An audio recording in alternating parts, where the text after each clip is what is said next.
Buonasera a tutti e ben ritrovati al Cesare's Corner. Io al solito saluto i miei nonni Bruno e Gabriella, zia Vallì, Teresina e Scandierre. Allora il corner di oggi è il corner di Natale, andrà in onda anche il giorno di Natale. Allora intanto inizio facendovi i migliori auguri di buone feste. Il corner non interromperà il suo corso nemmeno durante tutto il ponte natalizio, quindi ci saremo in onda anche a Capodanno, saremo in onda alla Befana, eccetera eccetera. Il corner di oggi però è un corner speciale, ho scelto di visitare due mostre comode rispetto a me, entrambe si tengono a Padova, quindi sfruttate questo ponte di Natale magari per andare a visitarle. Sono due mostre molto interessanti, una è sul futurismo e una si chiama L'occhio in gioco, è invece su tutto ciò che riguardi l'arte cinetica, programmata, optical, studi vari sulla visione umana. Due mostre queste che nello specifico iniziamo con quella dei futuristi, sarà aperta fino al 26 febbraio 2023.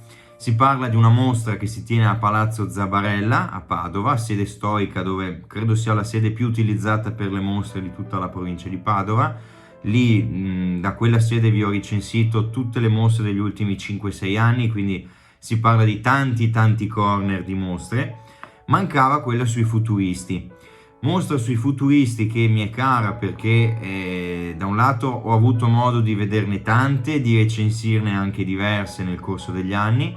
Questa è una mostra particolare perché diciamo che vedremo dal punto di vista dell'allestimento alcuni risultati che non sono troppo convincenti a mio avviso, dal punto di vista delle idee critiche e della mostra delle opere in sé invece un ottimo risultato. Quindi ci sarà questa leggera discrepanza tra le due cose. Mostra invece la seconda a Palazzo della Pietà di Padova, si trova di fianco al Duomo di Padova, in quel caso una mostra invece da 10 lode, quindi distinguiamo subito, inizio con una mostra buona, ma concluderò con una mostra strepitosa. Allora, la mostra sui futuristi è una mostra, vi ripeto, che sarà aperta fino al 26 febbraio 2023, mostra ad ampio respiro, 121 opere in tutto di 45 prestatori diversi da tutto il mondo, tra cui privati, gallerie, fondazioni, musei, eccetera eccetera.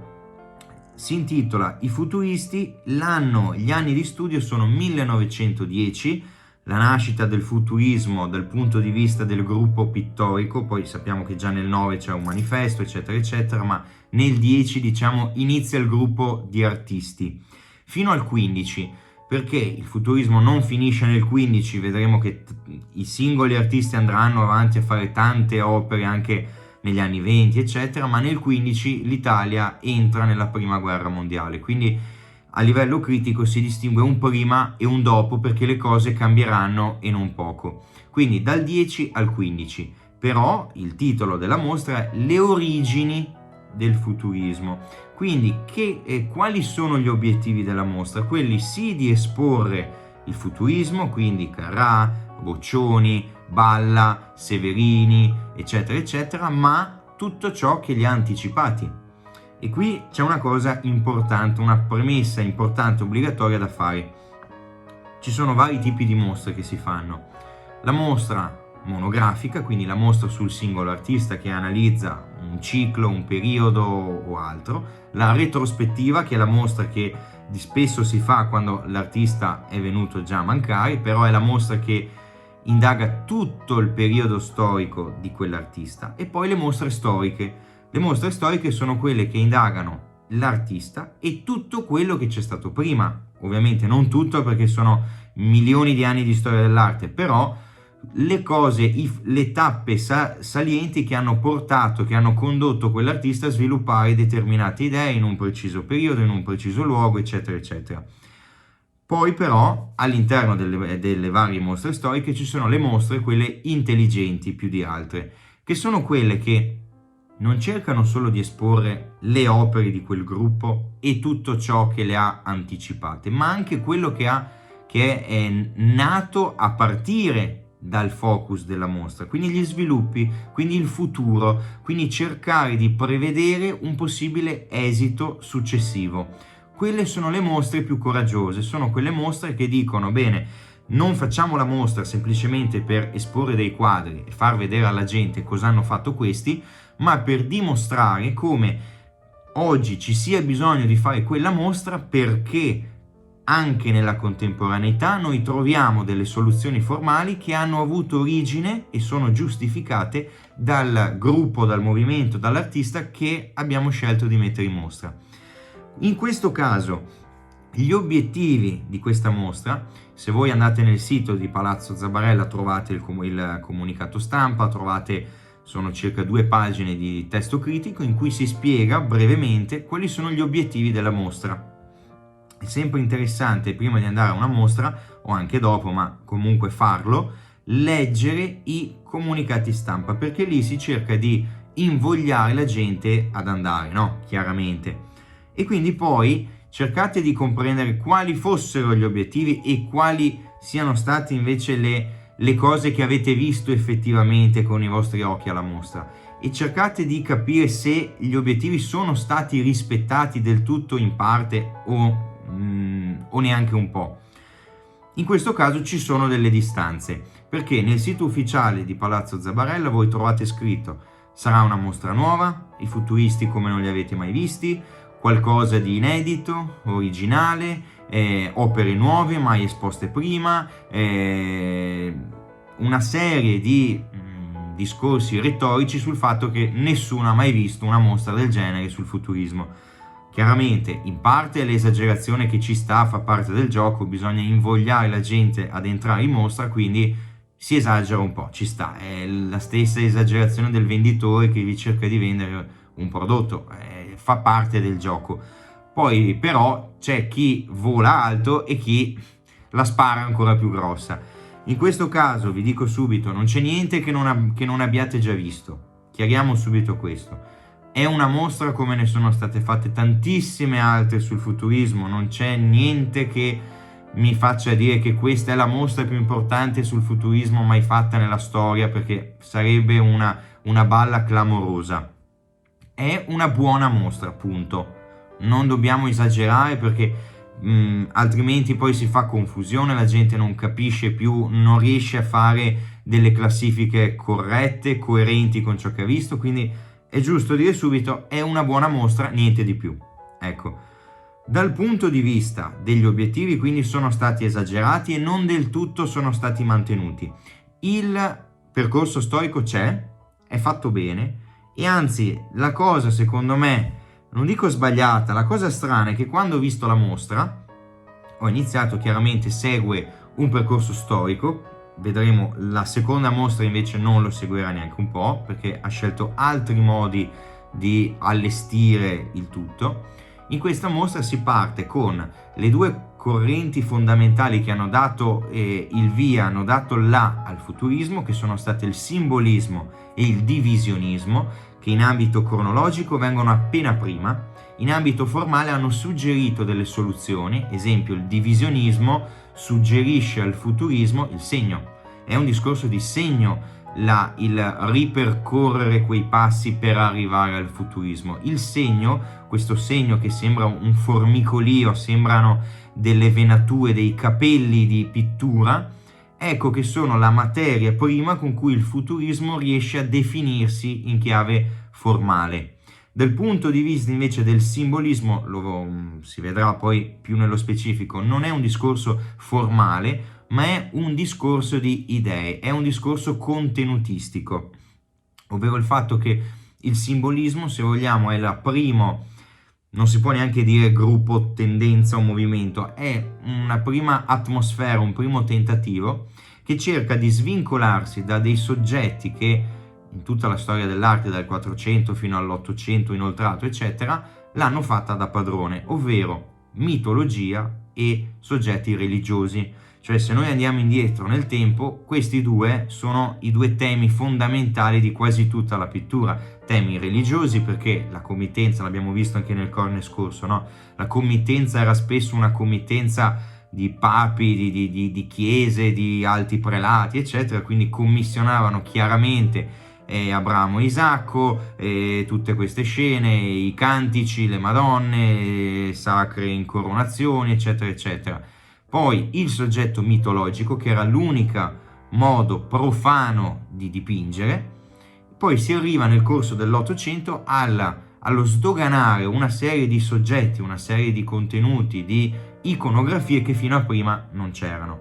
L'abbiamo visto sempre nel corner scorso, la fine della committenza porta una libertà iconografica che non c'era prima, quindi il fatto di avere un Courbet che dipinge l'origine del mondo, ecco, non è una Venere, non è una modella, è una donna come le altre, io vi inquadro solo questa parte qui, quindi una cosa molto forte, no?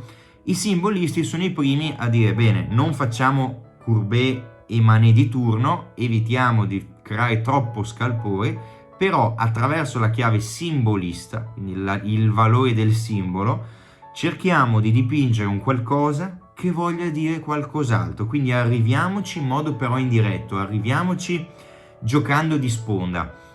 Ecco, questo modo di arrivare alle cose viene preso in pieno all'inizio dei futuristi, poi diventeranno un po' più aggressivi e faranno a meno di tanta pittura simbolista, ma all'inizio le radici del futurismo affondano anche nel simbolismo. Quindi due gruppi, due movimenti che nel percorso di visita vengono distinti in diverse sezioni, quindi a Palazzo Zabarella si allestisce sempre il piano terra, quello da cui si entra, che è una saletta e mezza, uno spazio molto piccolo, che è quasi solo e tutto sul simbolismo, poi si sale la scala e parte la mostra. A Palazzo Zabarella quasi tutte le mostre, per la struttura stessa del luogo, che è una struttura circolare, cercano di creare uno sviluppo circolare della mostra. Quindi c'è questo anello grande esterno, arriva al centro, percorre tutta la parte centrale e poi conclude il semicerchio. Ecco che allora si creano tre sezioni distinte. La prima del primo piano è la sezione sul divisionismo e poi inizia futurismo, gli anni della guerra, tutto ciò che in teoria c'è stato dopo, eccetera, eccetera. La cosa, secondo me, in cui la mostra non è riuscita a fare è stata cosa? Il fine della mostra è esporre il futurismo. Quindi, se io faccio una mostra, come dire, abbiamo fatto la mostra su Alviani, no? Faccio la mostra su Alviani, le opere più belle che metto sono le opere di Alviani. Poi se voglio mettere opere di altri artisti, non è che scelgo le opere brutte per far spiccare di più Alviani, però faccio in modo, attraverso l'allestimento, attraverso le misure, attraverso tante cose che soprattutto sono da curatore, sono da critico, sono questioni di allestimento, di fare in modo che il nucleo del futurismo emerga di più. Ecco, io in questa mostra le opere più belle, le sezioni più belle, secondo me erano quelle sul divisionismo e il simbolismo, quindi già è un po' il colmo questo, no? Vado alla mostra sul futurismo per divertirmi di più nell'ala del divisionismo, quindi già c'è una leggera discrepanza. Ma perché? Perché hanno scelto delle opere divisioniste, secondo me, troppo belle, cioè veramente eccezionali. Quella mostra, se cambiassero il titolo mostra sul divisionismo e anche il futurismo, sarebbe ancora più azzeccata, perché vi assicuro delle opere divisioniste strepitose, strepitose. C'è un'opera all'inizio più simbolista, se vogliamo anche divisionista nel segno, un'opera che si intitola Paolo e Francesca, di omaggio a Dante chiaramente, di Previati, Gaetano Previati. Io vi avevo portato quella mostra che c'era stata a al Castello Estense a Ferrara un anno e mezzo fa su Previati.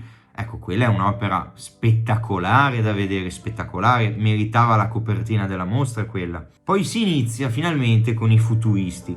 Futuristi, cosa dirvi? Non vi sto qua a fare la storia del futurismo perché devo presentarvi due mostre, gli allestimenti, quindi non c'è il tempo. Però del futurismo, devo dire, è stata una mostra completa, perché parte dai primi esperimenti, tra l'altro opere di una buona qualità, alcuni studi sulla città che sale di Boccioni, alcune sculture. Ecco, c'è la scultura principale di Boccioni al centro, il cuore della mostra, che è proprio forme uniche nella continuità dello spazio, opera realizzata in varie versioni, una di queste anche al Museo del Novecento di Milano, un'altra era in una collezione privata che spesso viene esposta al Guggenheim, un'altra ancora all'estero, non mi ricordo quante sono, ma tipo 6, 7, 8, una cosa del genere. Quindi già c'era l'opera principale e quindi un punto a favore.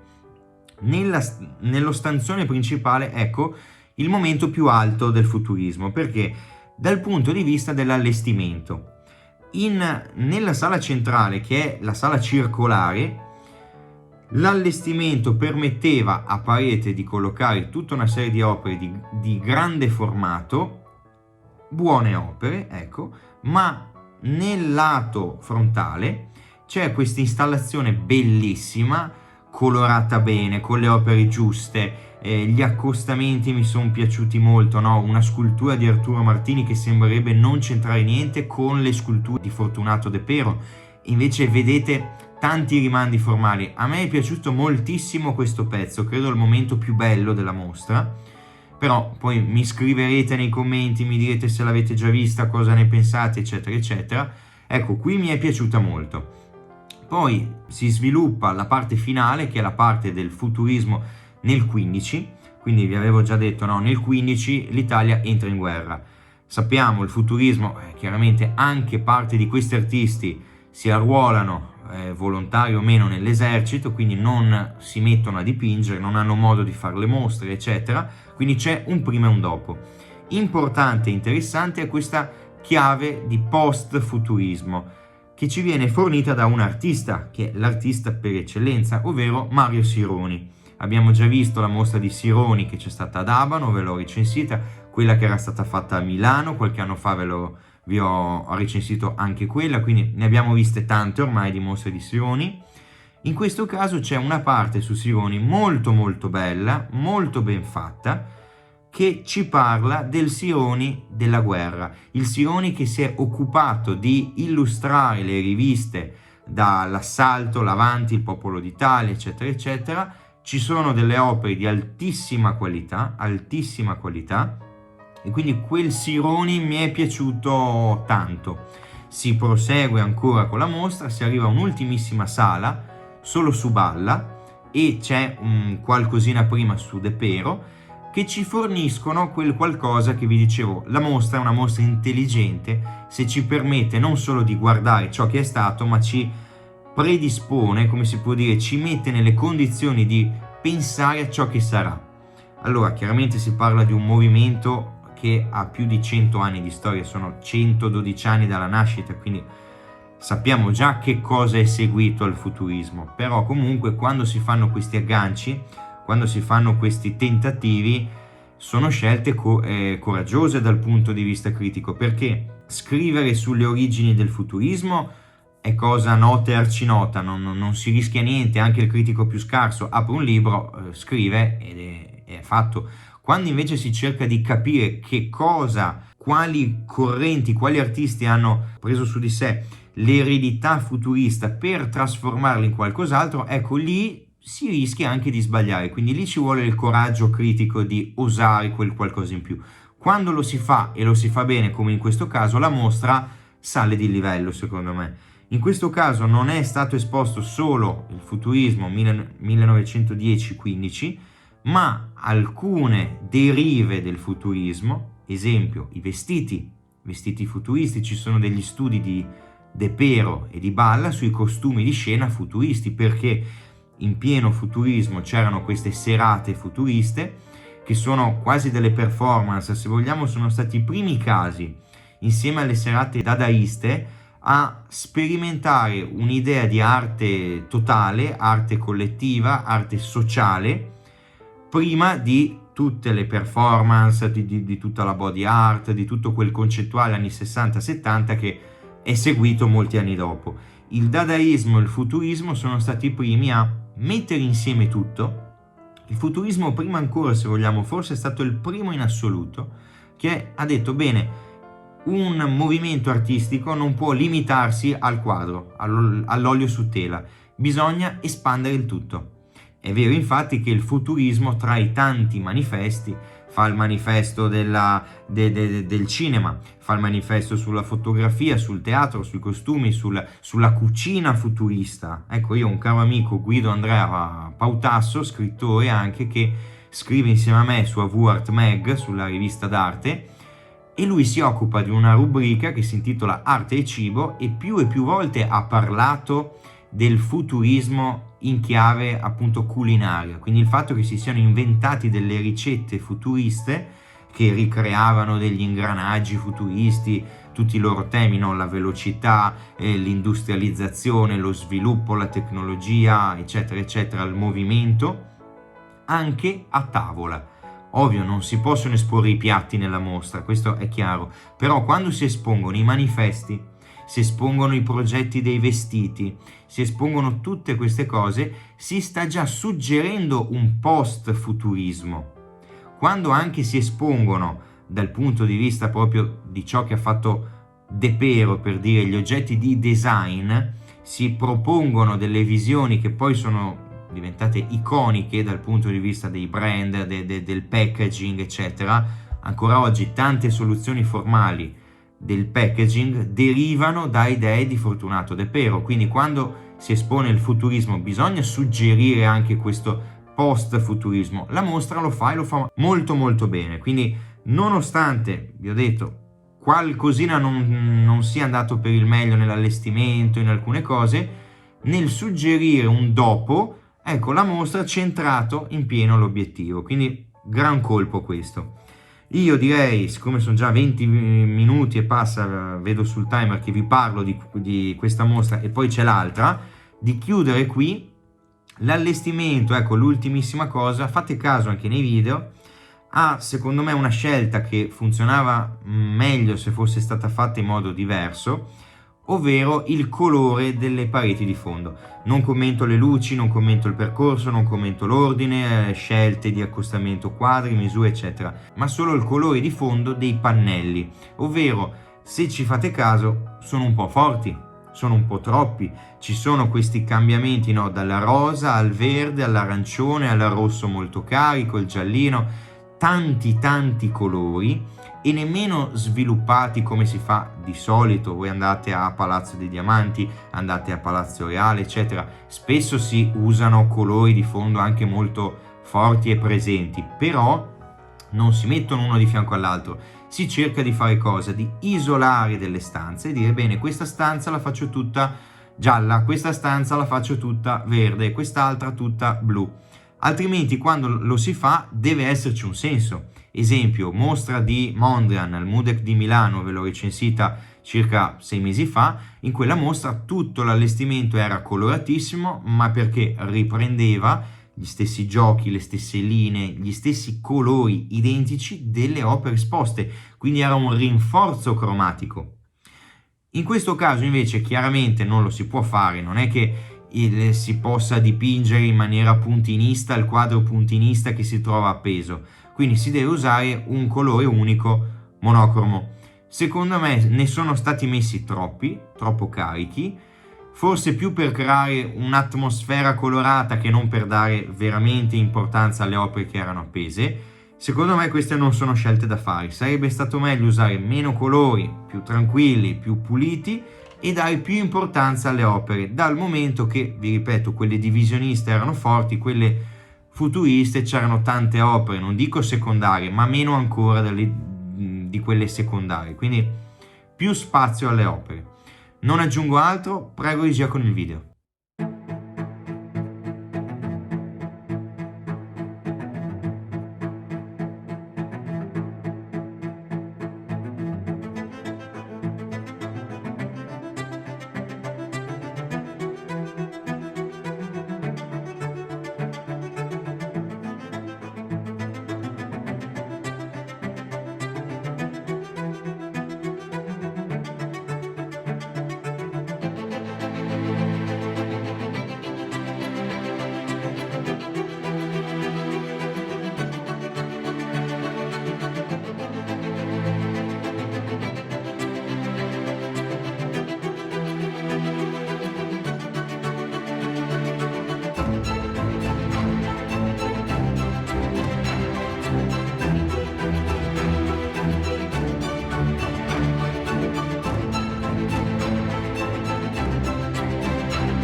Rieccoci in studio. Allora, andiamo adesso alla seconda mostra. Mostra, vi dicevo, si intitola L'occhio in gioco. Mostra dove vedete subito un'opera di Vasarely in copertina, quindi sappiamo già qualcuno degli artisti che sarà esposto. Si intitola L'occhio in gioco, percezione, impressioni e illusioni nell'arte.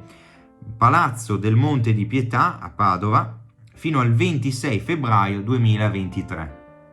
Allora, questa è una mostra strepitosa. Vi avevo già detto, io mostre come questa non ne vedo tutti i giorni. Questa è una mostra obbligatoria, veramente fatte così, ne avevo viste pochissime su questo tema. È una mostra, iniziamo subito col senso della mostra.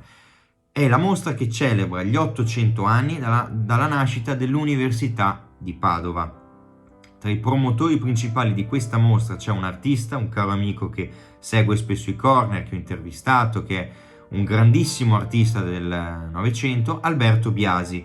Alberto Biasi è stato tra i fondatori del gruppo N proprio a Padova, quindi si è occupato di questa mostra in qualunque aspetto, dall'allestimento al prestito di alcune opere, al coordinamento generale, eccetera. Quindi lo saluto, lo ringrazio anche per averci fornito una mostra di questo livello. E che cosa c'è da raccontare?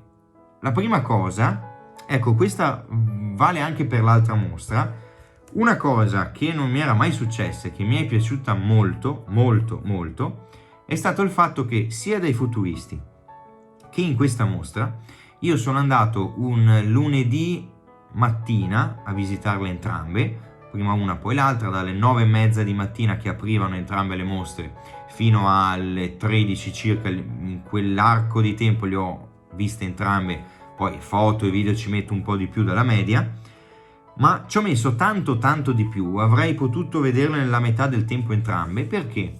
Non per la coda in sé, ma per il fatto che la mostra era piena zeppa di scolaresche. Io non ho mai visto così tante scolaresche tutte insieme in due mostre del genere, perché da un lato la mostra sul futurismo sì, me lo aspetto, perché ci sta, sono le radici nostre italiane, è stato uno dei movimenti del Novecento più importanti della storia e il più importante italiano di questi, quindi ci sta che la gente vada a visitarle, dal gruppo universitario ai bambini delle medie, eccetera eccetera.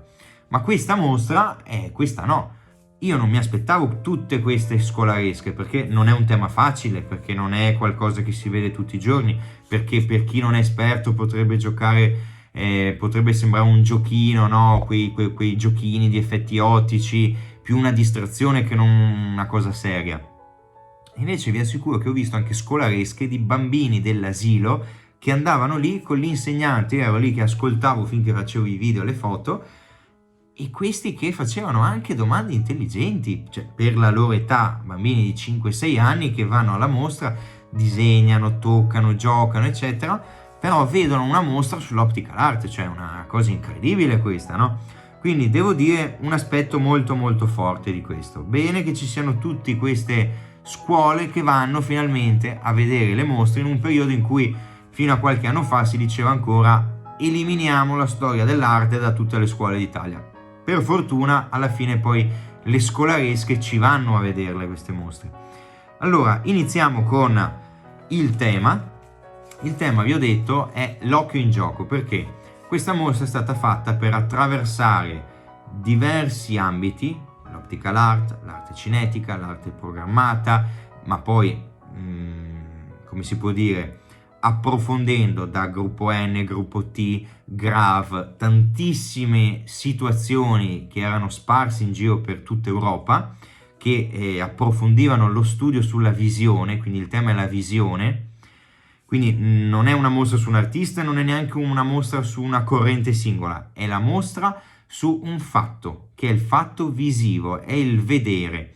Ed è una mostra che parte da origini molto lontane, ed è stato l'aspetto che più mi è piaciuto di questa mostra, il fatto di mettere insieme codici miniati del 400 di fianco a opere di Vasarely, mettere insieme le opere di Alberto Biasi con strumenti tecnologici di secoli addietro che studiavano la visione, la rifrazione, effetti ottici, eccetera. Quindi delle cose molto molto interessanti che ci dimostrano come l'uomo sulla propria visione si sia interrogato fin da sempre, fin da subito, che tuttora sta andando avanti a farlo dal punto di vista scientifico, dal punto di vista tecnologico, dal punto di vista artistico.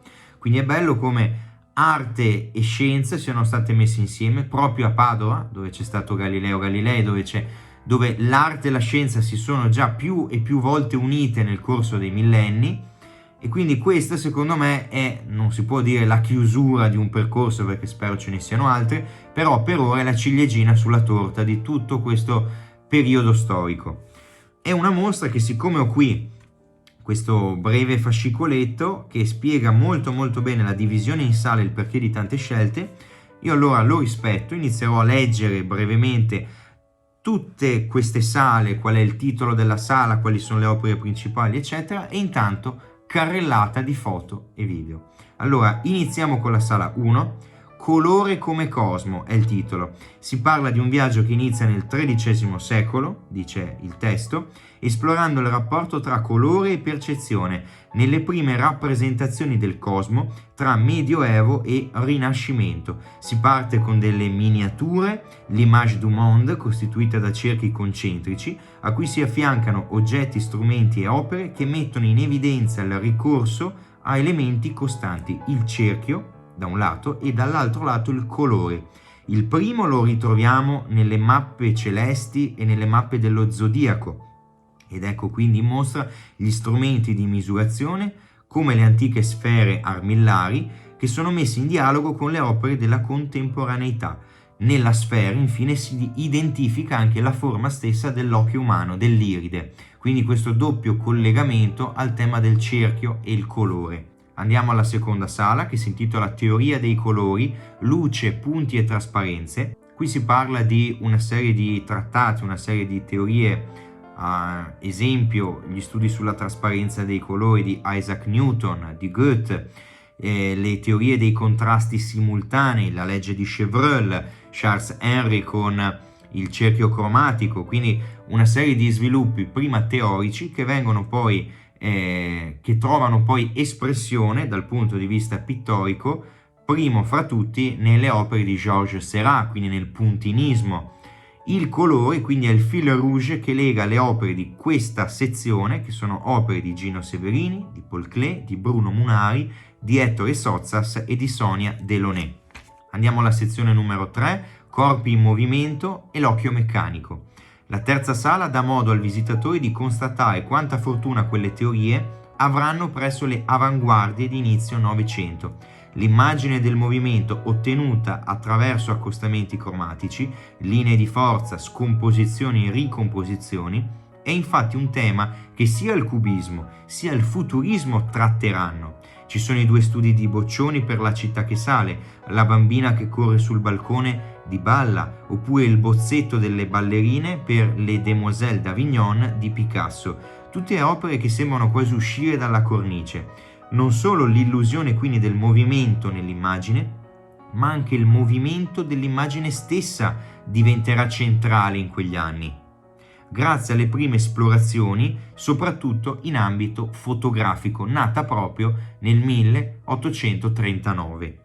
In questo caso troviamo studi fotografici che approfondiscono in modo pionieristico le fotografie multiple, il movimento fisico che attraverso questa scomposizione fotografica si può studiare, si può analizzare. Esempio fra tutti il caso che vi ho citato molte volte di Muybridge. Edgar Degas, il famoso pittore impressionista, quando dipinge, è stato uno dei primi a dipingere i cavalli in corsa nelle varie scene di polo, corse di cavalli, eccetera, è il primo a iniziare a studiare la corsa del cavallo dal punto di vista anatomico. Nelle opere d'arte del passato si vedono spesso scene di caccia in cui i cavalli in corsa hanno tutte e quattro le zampe alzate. Ecco, il cavallo non può correre in quel modo, perché non è che faccia dei salti come un coniglio. Corre e c'è sempre una zampa che tocca terra. Quando non toccano perché salta o corre troppo in fretta, comunque una delle zampe non è mai aperta, ma è sempre chiusa, è sempre accorciata, perché è la prima che riposerà e rimetterà lo zoccolo a terra. Quindi studia proprio il movimento delle gambe del cavallo per capire come corre un cavallo. Ecco, Degas si serve degli studi di Muybridge per dipingere le scene dei cavalli in corsa nel polo, nelle corse, eccetera. Stessa cosa poi Muybridge, insieme anche ad altri. In questa mostra c'è Etienne Jules Méry, c'è Anton Giulio Bragaglia, ecco, degli studi fotografici che però ci mettono già nell'ordine delle idee di capire come sia la fotografia in movimento a dare vita al cinema, per esempio. Quindi sono studi importantissimi che in questa stanza vengono già spiegati.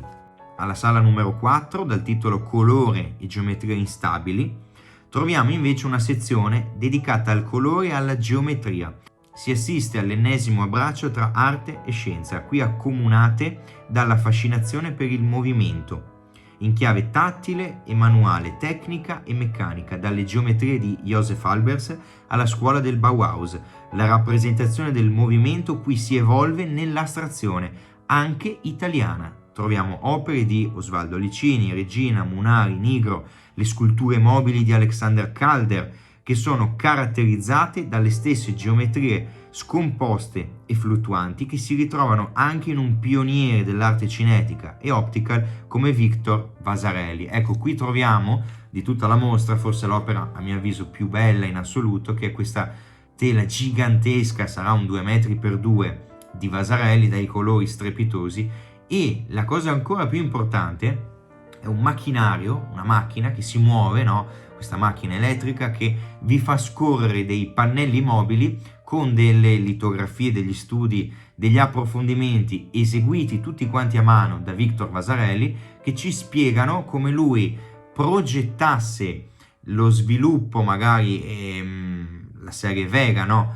Quindi il cerchio che sta emergendo da un piano, che sta arretrando, quindi come si studia dal punto di vista cromatico, no? Lui inizia a inserire negli spazi dove va il colore dei numeri che progressivamente spengono il colore, per dire qui va più acceso e con questo grado percentuale si abbassa la luminosità per fare in modo che la sfera esca fuori dal quadro. Ecco, studi scientifici che studiando in questa maniera il colore ci permettono già in pittura, già in ambito statico, perché qui siamo ancora, ecco, nelle opere statiche, di approcciarci al tema del movimento cinetico e alla visione che si fa illudere da questi risultati formali.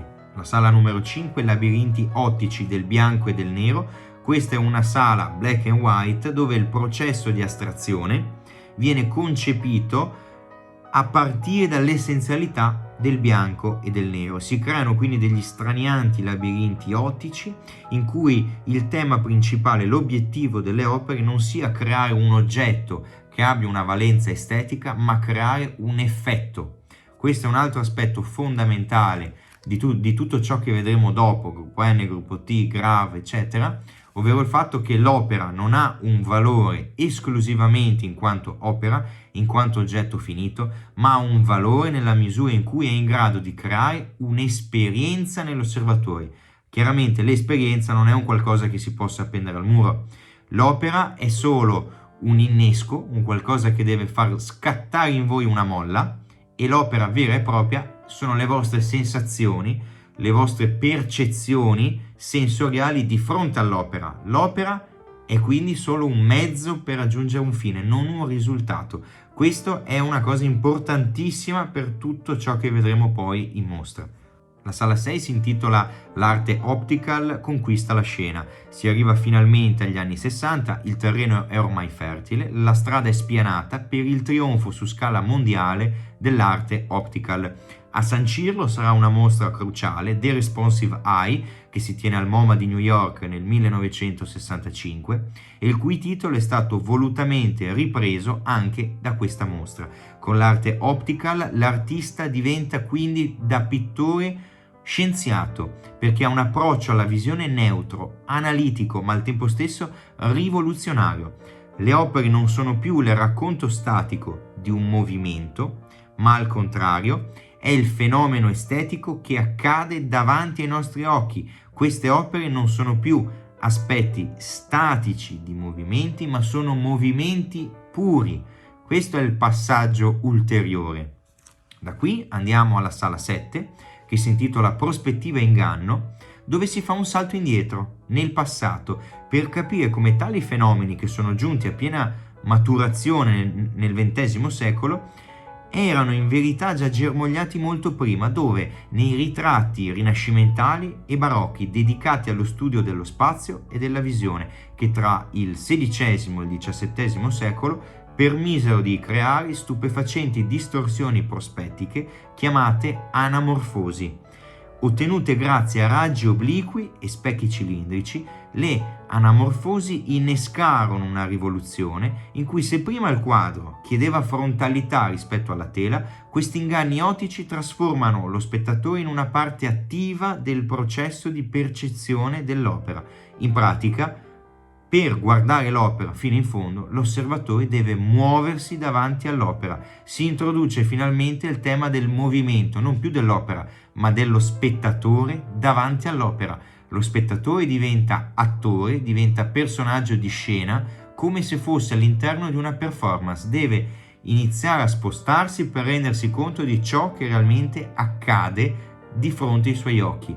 È, se vogliamo, il principio che sta alla base anche dell'illusione della profondità nelle stampe lenticolari. Esempio, quelle figurine che danno ai bambini anche dei calciatori, dei mostriciattoli, eccetera, quelle figurine che voi ruotate e vedete, no, che ci sono 3-4 immagini una sopra l'altra che vengono viste in base all'angolo da cui le osservate, in base alla rifrazione della luce. Qui si indaga la stessa cosa. Alla sala numero 8, che si intitola Il movimento delle cose, vediamo una stanza intera molto suggestiva in cui viene ricreata questa situazione con le opere di Dadamaino, artista pioniera delle ricerche percettive e creatrice di opere che negli anni 60 ottengono risultati tanto spaziali quanto ottici.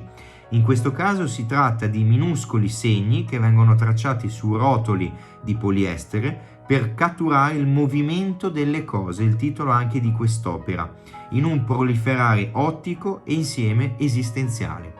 Alla sala 9 troviamo i dispositivi per l'occhio e la mente. Ora entriamo proprio in questo viaggio nella cultura ottico-cinetica, perché si tratta di arte programmata, così viene definita da Umberto Eco e Bruno Munari, che coniano questo termine, e in occasione, di una mostra nel 1962 che presentava proprio questo titolo. Si parla appunto di dispositivi per l'occhio e per la mente, quindi dei macchinari, quasi tutti elettrici, dei macchinari che vanno quindi accesi, messi in azione, in cui accadono delle cose di fronte ai nostri occhi, cose che possono essere in parte programmate da un movimento meccanico, un movimento cinetico, e che quindi, essendo una macchina a svolgerlo, si direbbe no, la macchina se si accende si muoverà sempre nello stesso modo. Invece no, le opere di Davide Boriani sono opere importantissime per questo, perché ci spiegano come una calamita che si muove con della polvere di grafite su uno spazio lineare, ogni volta che andrà a muoversi catturerà in misura diversa attraverso il magnetismo la polvere di grafite. Quindi anche un movimento meccanico non significa che sia fino in fondo programmato e prevedibile. Anche le macchine sono imprevedibili. Questo è un tema incredibile se ci pensiamo, no? Ora andiamo alla sala numero 10, la sala in cui forse sono state fatte più foto in assoluto. L'opera centrale è un'opera di Anish Kapoor strepitosa che si intitola Random Triangle Mirror del 2013. Abbiamo visto, no, Anish Kapoor nella grande mostra a Venezia per la Biennale. Questa è una di quelle opere che non erano esposte ma che studia sempre la visione.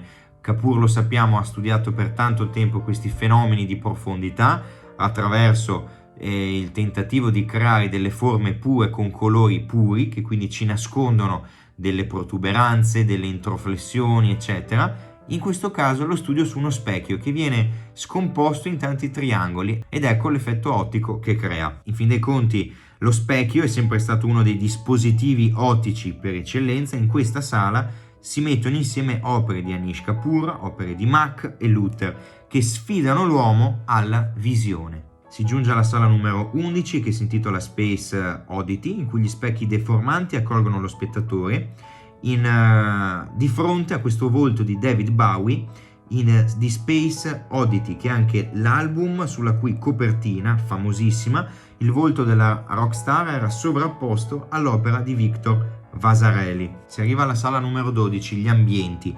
Ecco, qui alla fine del video vi farò vedere un breve filmato con l'audio originale, perché voi dovete sentire e vedere con tutti i sensi che cosa si crea superando questo ambiente. Un'esperienza bellissima, divertente. Io ho visto proprio una scolaresca di bambini di pochi anni, se non erano all'asilo erano in prima elementare al massimo, che correvano in mezzo a queste bacchette sonore con le luci un po' disorientanti, una cosa fortissima da vedere.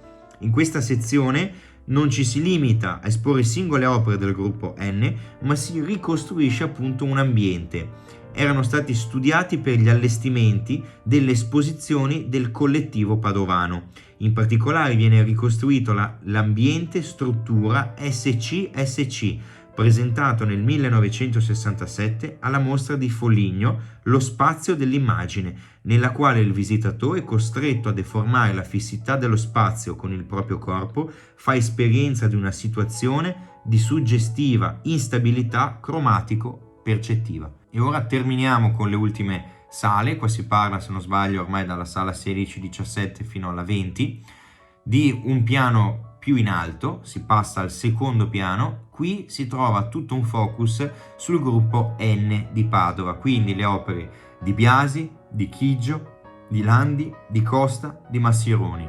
Opere che sono state allestite benissimo, a mio avviso. Ecco, uno dei pregi di questa mostra è stato l'allestimento, è stato l'accostamento, è stato il dialogo tra strumenti, opere letterarie, fotografie, eccetera. Quindi il fatto di creare un percorso che veramente sembrava un labirinto, perché attraversate stanze completamente diverse, con luci diverse, con colori diversi, con temi diversi, con soggetti diversi, e devo dire che quello che si crea è proprio una scansione, che non è una scansione temporale. Ecco, ve l'avevo già anticipato prima. La mostra sul futurismo sviluppa un criterio cronologico di visita, questa mostra no. Si mettono insieme appunto l'opera barocca con l'opera di Biasi, poi il gruppo N, poi si passa agli strumenti del Seicento, quindi è tutto un continuo rimettersi in gioco, ripercorrere i propri passi andando avanti e indietro nella storia. Devo dire che poi questo gruppo finale di opere, che non vi sto a spiegare perché abbiamo praticamente finito il tempo ormai, preferisco farvelo vedere. Ovviamente vederlo coi propri occhi rende meglio dal punto di vista degli effetti ottici. Un cellulare ha uno sguardo monofocale, l'obiettivo è singolo, non come la visione umana che ha due occhi, quindi si perde profondità, si perde effetto ottico, si perdono illusioni prospettiche. Vedete queste opere dal vivo, è una mostra strepitosa, andate assolutamente a visitarla fino al 26 di febbraio 2023, Padova, Palazzo del Monte di Pietà. Andate perché è strepitosa. Io allora non vi aggiungo altro, direi che si può chiudere con questo corner. Io vi ringrazio, vi saluto, ci vediamo alla prossima trasmissione e ora però godetevi il video di quest'ultima mostra. Prego regia.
to meet ever shorter deadlines known as beat the clock.